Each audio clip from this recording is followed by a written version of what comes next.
দর্শক, আপনাদের স্বাগত জানাচ্ছি প্রবাসীদের কথা নিয়ে আজকের অনুষ্ঠান। আহ, আমি আছি আপনাদের সাথে নাজমুল হাসান। আমাদের আজকের এই অনুষ্ঠানে অতিথি হিসেবে থাকবেন এস এম মেহেদী হাসান, মালয়েশিয়া প্রবাসী।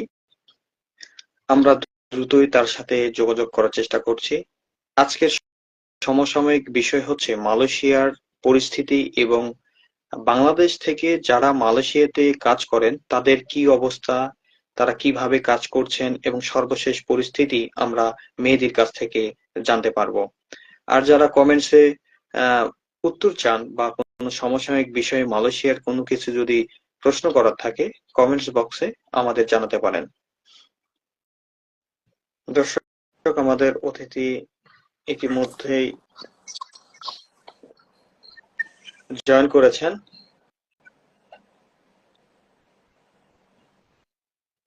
হ্যালো, আসসালামু আলাইকুম। মেহেদী মেহেদী আপনাকে স্বাগত জানাচ্ছি আমাদের প্রবাসীদের কথার আজকে প্রথম পর্বের অনুষ্ঠানে। আপনি কেমন আচ্ছা, আছেন? আলহামদুলিল্লাহ ভাই, ভালো আছি। অসংখ্য ধন্যবাদ জানাই আপনাকে আমাদের প্রবাসীদেরকে নিয়ে কিছু কথা বলার সুযোগ করে দেওয়ার জন্য। অসংখ্য ধন্যবাদ জানাই আপনাকে। আমি সকল প্রবাসীদের পক্ষ থেকে আপনাকে জানাই মনে অন্তরের অন্তঃস্থল থেকে শুভেচ্ছা ও অভিনন্দন। আপনার কাছে কিছু প্রশ্ন রাখতে চাই, তার আগে দর্শকদের উদ্দেশ্যে বলতে চাই আমাদের এই অনুষ্ঠানটি আজকেই শুরু হয়েছে। আমরা প্রবাসীদের কথা শুনবো এবং জানাবো তারা কেমন থাকেন আর কেমন সেখানকার পরিবেশ কিভাবে মানিয়ে চলেন সেগুলো না আপনাদেরকে জানাবো। অসংখ্য আমরা কথা ধন্যবাদ জানাই। না বাড়িয়ে প্রবাসীদেরকে নিয়ে যে কিছু কথা আজকের যে আপনি অতিথি ভাবছেন বা আপনার প্রবাসীদেরকে নিয়ে কিছু আপনার অনুষ্ঠান পরিচালনা করার চিন্তা ভাবনা করছেন, আপনি কৃতজ্ঞতা প্রকাশ করি সকল প্রবাসীদের পক্ষ থেকে। ধন্যবাদ জানাই মাওলানা ইবনে সাহেব।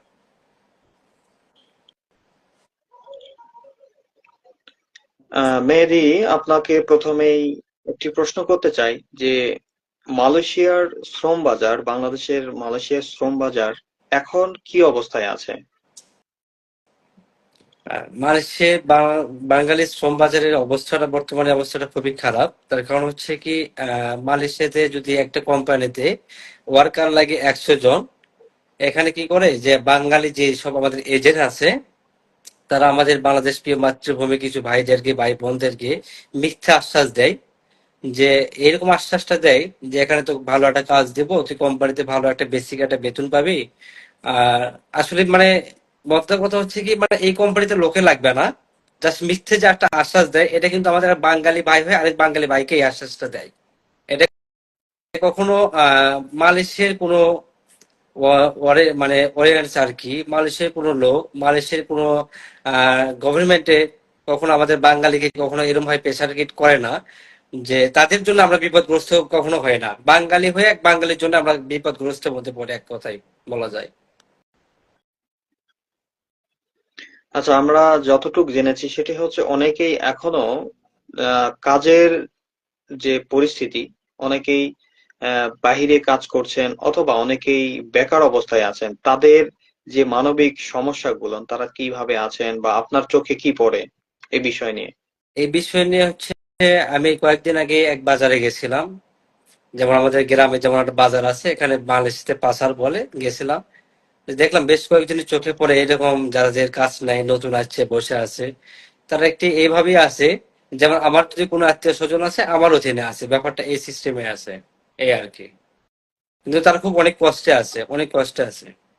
মালয়েশিয়া একটা জিনিসটা আমি মানে ক্লিয়ার করে বলতে চাই যে আপনারা যারা আসবেন, ভালো একটা এজেন্টের মাধ্যমে যোগাযোগ করে আসবেন প্রথমত। আর দ্বিতীয়ত হচ্ছে, এখানে আসে যে বসে থাকা যে কতটা কষ্টকর, সেটা একমাত্র যে আসে এই সম্মুখীনটা হবে, সে একমাত্র বুঝতে পারবে। অনুভূতি একটা জিনিসটা একটা আলাদা। আর এখানে সরাসরি মানে প্রবলেম ফেস করার ব্যাপারটা একটা আলাদা। আপনি বাংলাদেশ থেকে অনুভূতি করতেছেন যে আমি বাংলাদেশে গেলাম, যে আমার অমুক ভাই আছে, অমুক ভাই আছে, আমি এখানে যে 2-4 দিন 1 মাস বসে থেকে খাবো, এই অনুভূতির ব্যাপারটা একটা আলাদা। আর সরাসরি ডিরেক্ট সিচুয়েশনে পড়া, সেই জিনিসটা কিন্তু পুরোটাই ডিফারেন্ট আর কি, আমি এটা বোঝাতে চাচ্ছি। কারণ আমার এখানে মালয়েশিয়াতে এক সবচেয়ে একটা বড় দুঃখজনক বিষয় এটাই যে একজন ব্যক্তি থেকে আরেকজন ব্যক্তির কাছে থাকাটা খুব কষ্টকর হয় না ওইভাবে। কারণ একটা রুমে নিম্ন 4 জন 5 জন করে থাকা হয়, তাহলে আপনি গেস্ট কই রাখবেন? আপনার গেস্ট কিভাবে রাখবেন? এটা সবচেয়ে বড় কষ্টকর হয়। টাকা ফ্যাক হয় না এখানে। অনেকজন ভুল বোঝে, নিজে আত্মীয় স্বজন অনেকজন ভুল বোঝে যে আমি গেলাম, যে অমুক ভাইয়ের কাছে গেলাম, অমুক ভাই আমার ফোন রিসিভ করলো না, বা অমুক ভাইয়ের কাছে আমি থাকতে চাইলাম, সে আমাকে থাকতে দিল না, ইচ্ছে করলে সে পারতো না। এটা আসলে তার না। আপনি মালয়েশিয়া আসে, মালয়েশিয়া আসে যখন পড়ছেন, যখন এই 2 4 মাস 6 মাস 1 বছর যাবে, তখন মালয়েশিয়ার পরিস্থিতি দেখে আপনি বুঝতে পারবেন যে না, ঠিক ও মেহেদী ভাই তাহলে আমাকে ভুল বোঝেনি, আমি মেহেদী ভাইকে ভুল বুঝছিলাম। আশা করি ব্যাপারটা বুঝতে আচ্ছা, পারবেন। আমরা এই পর্যায়ে আমাদের সাথে একজন যুক্ত আছেন, শাহরিয়ার শিহাব। উনি সালাম পাঠিয়েছেন। আসসালামু আলাইকুম। ওয়ালাইকুম আসসালাম। আমাদের সাথে যুক্ত হতে চাইলে কমেন্টসে বলতে পারেন কি কোন দেশ থেকে দেখছেন। দেশ এবং প্রবাসের সকল ভাইদের প্রতি শুভেচ্ছা জানিয়েই এই অনুষ্ঠানটি চালু করেছি, উদ্যোগ নিয়েছি। আপনাদের পাশে থাকলে, আপনারা যদি আমাদের পাশে থাকেন, তাহলে অনুষ্ঠানটি আরো সুন্দর এবং প্রাণবন্ত করা সম্ভব বলে আমি মনে করি। আমি চাচ্ছি যে প্রবাসীদের কথা, তাদের যে জানা অজানা কথা, অনেক কথাই লুকিয়ে থাকে, সব জায়গায় বলা যায় না। আমি চাই সেরকম একটা প্লেস তৈরি করতে, যেখানে অনায়াসে সবকিছু বলতে পারবেন, মনের অজানা কথাগুলো। সেটি পার্সোনাল কথাও হতে পারে, অথবা বিভিন্ন ধরনের যে প্রতারণার শিকার বলতে পারেন। প্রবাসীরা কিন্তু বেশিরভাগ প্রতারণার শিকার হয়। আমাদের বেসিক্যালি যেটার চিন্তাধারা, সেটি হচ্ছে প্রতারণার শিকার হয়ে কিভাবে মালয়েশিয়া বা বিদেশে কিভাবে থাকেন, সেগুলো তুলে ধরাই আমাদের সচেতনামূলক কাজ হবে।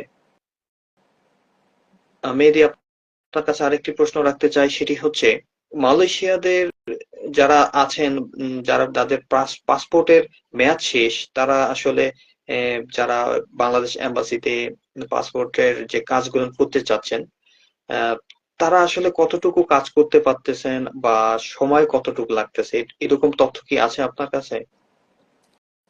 জি, মালয়েশিয়াতে হচ্ছে আপনার 24-এ, সরি 23-তে আপনার সুযোগ দিয়েছিল যাদের কাগজ নেই, পাসপোর্টের মেয়াদ শেষ হয়ে গেছে, উত্তীর্ণ হয়েছে, তাদেরকে একটা মালয়েশিয়া সরকার থেকে, গভর্নমেন্ট থেকে একটা সুযোগ দিয়েছিল 1 বছর, যে 1 বছরের মধ্যে আপনারা বাস মানে গ্রামের, অর্থাৎ বাংলাদেশে যেতে পারবেন আর কি।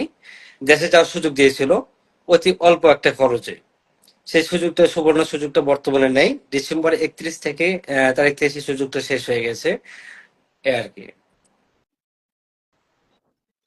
আচ্ছা, ওকে, ওই দেশে যারা অবৈধ আছেন, তারা বৈধ হতে চাইলে এখন যখন ডিক্লেয়ার করা হবে মালয়েশিয়ান প্রশাসন থেকে, তখনই তারা শুধু হতে পারবে। তাছাড়া কি অন্য কোনো উপায়ে হওয়া যায় না, কিনা? অন্য কোনো উপায় হওয়ার কোনো সুযোগ নেই। যদি কেউ বলে যে সুযোগ আছে, তাহলে এটা পুরোটাই মিথ্যার একটা প্রপোজাল, আর কিছুই না। আমরা শুনেছি এরকম অনেকেই টাকা হাতিয়ে নিচ্ছে। এই কারণে আপনাদের কাছ থেকে শোনা যে আসলে ওইখানে কেউ যদি লিগ্যাল ওয়েতে যেতে চায়, সেক্ষেত্রে প্রশাসনিক সহযোগিতাই প্রয়োজন। না, এটা হচ্ছে আপনার বাংলাদেশের লর সঙ্গে, বাংলাদেশের ল যদি কেউ তুলনা করে এখানে, তাহলে পুরোটা সে ভুল, মানে ভুল স্বর্গে বসবাস করতেছে। কারণ মালয়েশিয়া যে লকে যে তারা যে একটা প্রাধান্য যে জায়গাটা দেয়, ফার্স্ট প্রায়োরিটি যে যেটা দেয়, এই প্রায়োরিটিতে আমাদের, মানে আমাদের বাংলাদেশের ল আছে, কিন্তু আমাদের বাংলাদেশের ব্যাপারটা হয় কি, যে আচ্ছা এটা হচ্ছে সমস্যা নেই, টাকা হলে হয়ে যাবে। মালয়েশিয়াতে সবকিছু টাকাতেই হয় না, এটা আমি নিজে প্রমাণিত। আশা করি বুঝতে পারছেন আপনি। আচ্ছা, আমি আরেকটু জানতে চাই, সেটি হচ্ছে যারা প্রবাসে যেতে চায়, তাদের উদ্দেশ্যে আপনার কি ইনফরমেশন থাকবে? যারা নতুন ভাবে আসতে চায় আর কি, নতুন ভাবে আসতে চায় এই মুহূর্তে। যারা এই মুহূর্তে নতুন ভাবে যারা আসবেন, তাদের উদ্দেশ্যে আমি একটি কথাই বলতে চাই। বর্তমানে মালয়েশিয়াতে যে ভিসাটা আছে রানিং, সেটা হচ্ছে আপনার পাম অয়েল বাগানে কাজ, যেটা বলি, পাম অয়েল বাগানে ছাড়া কোনো ভিসা নাই। আর যদি আপনার কোনো এজেন্ট যদি বলে যে আমি পাম অয়েলের বাগানে কাজ না, আমি তোকে হচ্ছে কোনো স্টেশনে কাজ দেব, কোনো কোম্পানিতে কাজ দেব, কোনো শপিং মলে কাজ দেব, এটা পুরোটা একটা মিথ্যা, একটা প্রপোজাল। কারণ মালয়েশিয়াতে গভর্নমেন্ট থেকে আপনি ভিসাই ছাড়ছে, আপনার ওয়ার্কারই নেবে, পাম অয়েল বাগানের ওয়ার্কার নেবে, আদারওয়াইজ কোনো শাখায় ওয়ার্কার লাগবে না। তো আমি তাদেরকে এই মেসেজটাই দিতে চাই, যদি আপনারা পাম বাগানে কাজের যদি অভিজ্ঞতা থাকে, তাহলে অবশ্যই আপনারা আসতে পারেন। আর যদি অভিজ্ঞতা অভিজ্ঞতা না থাকে, যদি পাম অয়েল বাগানে কাজ যদি না করতে চান, তাহলে আসার দরকার নাই।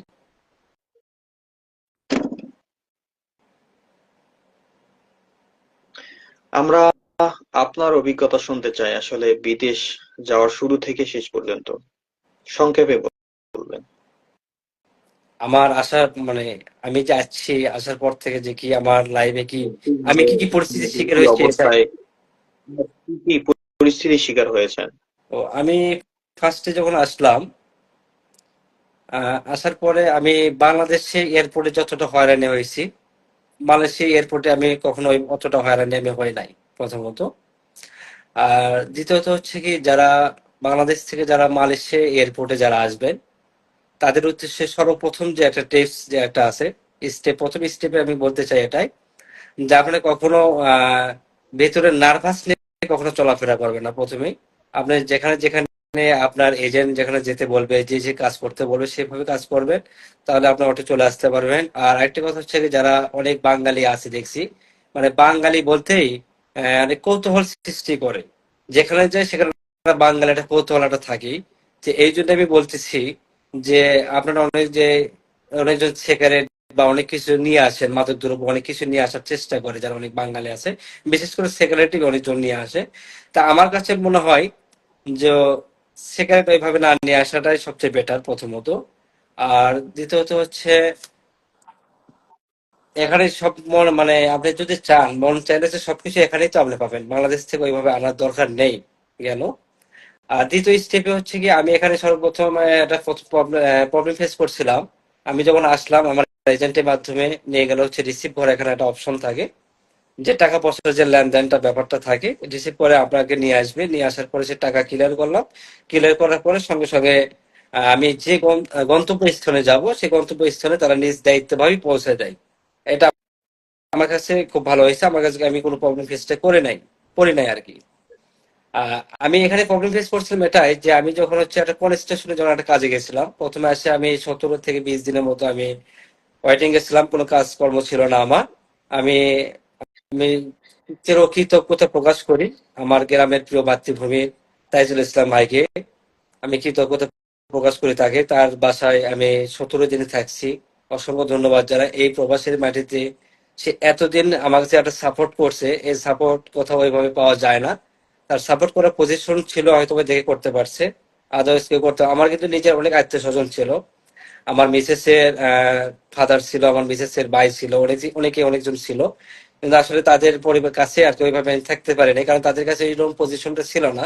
আমি একসময় তাদের কাছে মনোক্ষুণ্ণ হয়েছিলাম যে নিজের আত্মীয় স্বজন, তাদের কাছে থাকতে চালাম, তাদের অধীনে আসলাম, আর তাদের কাছে আমি থাকতে পারলাম না। আর জিনিসটা আমার কাছে খারাপ লাগছিল।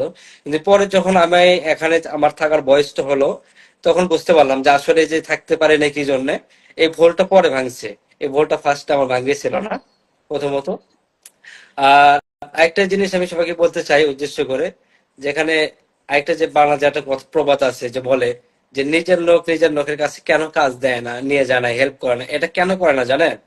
এটা করে না এই জন্যই, যে আমি যে একটা কোম্পানিতে দায়িত্বে আছি, এখানে যদি আমার নিজের কাউকে যদি নিয়ে আসি, নিয়ে আসার পরে কোম্পানির উদ্দেশ্যে কোম্পানির কাছে যদি তাকে কোনো কিছু আদেশ করি, আমি কিছু কথা বলি, সে তখন কি মনে করে যে সে কোম্পানির একটা কি এমন একটা পার্সন হয়ে গেছে, সে তো আমার পরিচিত, মানে সে অ্যাভয়েড করতে চায় আর কি ব্যাপারটাই। এই জন্যেই বাঙালি ভাইয়েরা হচ্ছে এক ডিস্ট্রিক্ট থেকে আরেক ডিস্ট্রিক্টের লোককে কর্ম দেওয়ার সবসময় চেষ্টা করে, এই জন্যই।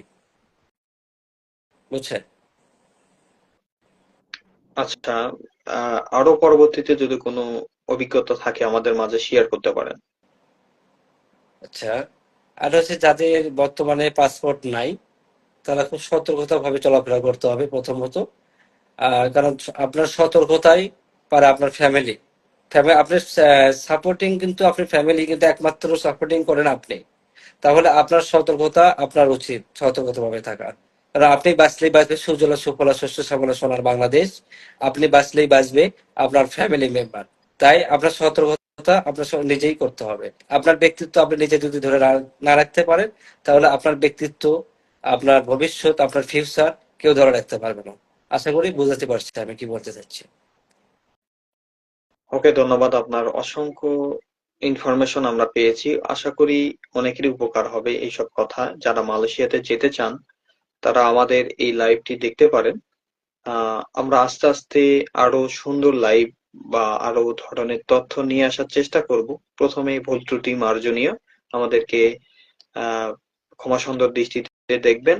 আরেকটি বিষয় জানতে চাই মেহেদী হাসান আপনার কাছে, সেটি হচ্ছে মালয়েশিয়ার সবচাইতে জনপ্রিয় টুরিস্ট যে প্লেস আছে, মানে সুন্দর জায়গা বা মানুষজন যায়, এরকম প্লেসের নাম জানেন কিনা বা কেমন দেখতে আসলে? হ্যাঁ, এটা আছে হচ্ছে আপনার গ্যান্তিং হাইলিং একটা আছে জায়গা, যে এখানে একদম অনেক সৌন্দর্য একটা প্রকৃতির একটা জায়গা। সেখানে গেলে আপনার তার শীতল হাওয়া আর কি সুন্দর পাহাড়। এক কথা হচ্ছে আমাদের বাংলাদেশে কক্সবাজার যেমনটা একটা আছে, আমাদের একদম ফেমাস একটা জায়গা, তো এরকম একটা ফেমাস একটা জায়গা হচ্ছে মালয়েশিয়াতে গ্যান্তিং হাইলিং বলে, যেটা অনেক ফেমাস একটা জায়গা, অনেক সুন্দর একটা জায়গা। গেলে আসলে অনেক ভালো লাগে। যেতে পারেন তারাই যাদের পাসপোর্ট আছে, যাদের পাসপোর্ট নাই আমার এই কথা শুনে আবার আপনারা যাবেন না, কারণ যদি পাসপোর্ট না থাকে আপনার এত দূর লং জার্নি করার দরকার নাই।